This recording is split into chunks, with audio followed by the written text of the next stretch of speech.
অনেক দূরে পাহাড়ের মাঝে ছিল একটা রাজ্য, তার নাম রুদ্রগড়। কুয়াশা আর নিঃশব্দ রাত এই রাজ্যকে ঘিরে থাকতো সব সময়। এই রাজ্যকে রক্ষা করত একদল সাহসী যুদ্ধযোদ্ধা, তাদের বলা হতো পাহারাদার। তারা ছিল রাজ্যর শেষ দেওয়াল। এই পাহারাদারদের মধ্যে সবচেয়ে তারুণ ছিল একজন, তার নাম বাইরন।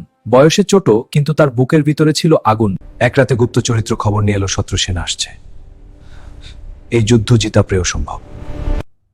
যে আজ পাহারা দেবে সে হয়তো আর কখনো ফিরবে না। সবাই চুপ। তখন বীরন এক পা এগিয়ে এলো আর শান্ত স্বরে বলল, আমি পাহারা দেব।